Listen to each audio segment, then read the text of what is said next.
minutes ago so I could visit with Eddie. This is Eddie? This is Eddie. He's one of my favorites. Oh, what a sweetheart. We sponsor his stall, so I always come and check on him. So. Did you name him after Eddie? No, this is the horse's name. It was just random that That's just happened. Yeah, last year we did Moose, and the year before we did maybe Banjo. But Banjo's gone, and now they replaced him with Cookie Crumbs, but Cookie Crumbs is out in the field. Oh, okay. Aren't you? You're here, though. You like to be rubbed.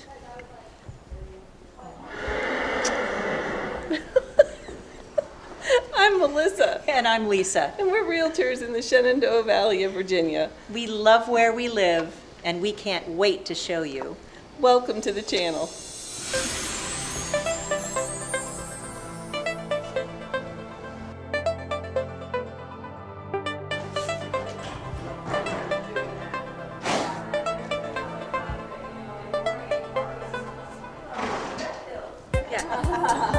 So this is Carolyn Meyer. She is our program director for Ride with Pride.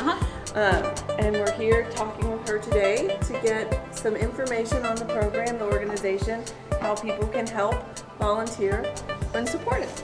Yeah. So tell us a little bit about it, Carolyn. All right. Well, so we are Ride with Pride. We are a therapeutic horsemanship program in Augusta County, Virginia, more specifically Staunton, Virginia. We serve clients that have a varying degree of every type of disability. So mental, emotional, behavioral, physical. We can do it. We right now have a lot of students that are under the age of 20, so we have a lot of children who ride, but we do serve a lot of adults as well. And we work with programs like WorkSource, which is like an adult day program, and the Woodrow Wilson Rehabilitation Center. So we do a lot of different things with a lot of different types of people around the county, which is really cool. So this is the arena. So we'll do all of our lessons in here unless we're gonna take the students on a trail walk. Which we try to do that at least once every 6-week session because it's really fun to get them outside and see how their skills that we've learned in the ring transpire out there, where the footing is a little bit, we're up and down, it's footy, it's uneven, it's rocky, where in here it's flat. So we might think that we're the bee's knees in here, but once we get out there on those trails, suddenly we're like, oh wait, I should probably put my heels down more. But like I said, we do every lesson in here. It's a really great space. The most students we'll have in a class is 4. And every student has a leader, a volunteer leader with them. So you can imagine 4 horses with 4 people leading those horses. And then sometimes we have sidewalkers. So it's a good space to accommodate all of those people and all of those horses. So do you have a success story that you can maybe think of? I'm sure there's many, but something that just kind of warms your heart and is a great example of what Ride with Pride has done. I think one of the most profound stories is our student who suffered a TBI, which is a traumatic brain injury, about 10 years ago. He's an older guy. He's almost 30. And when he first started riding with us last year, he needed a lot of assistance.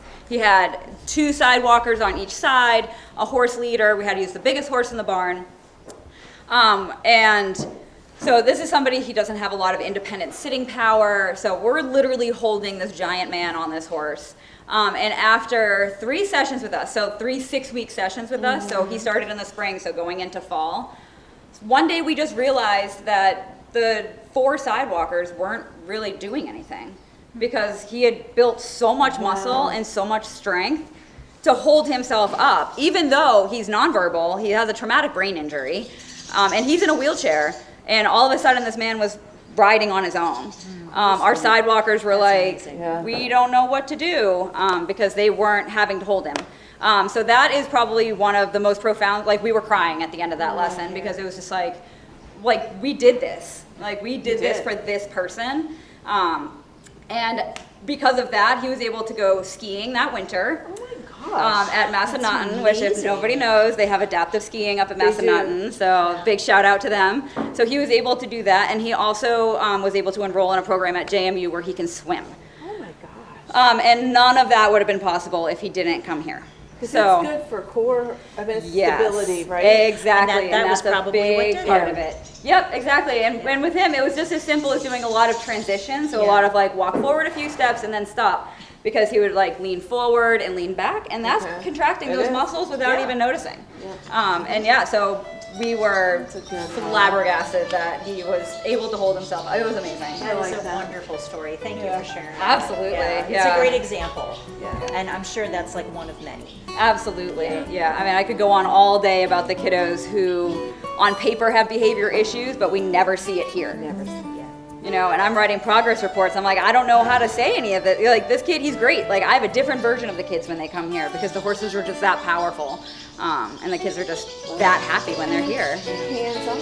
Yeah. Like you're, like you said, the routine, the consistency of we brush. I loved when I got to see the little, I forget his name, but he was Picking the feet out. Picking the feet out. And I'm like, look at him go. He's like 5 or 6. Seriously. I mean, so little. Oh my gosh, and yeah. That's not, you know, we don't do that at home. So it does. It teaches them responsibility and consistency. And again, it's that the power of the animals cannot be, you know, underestimated.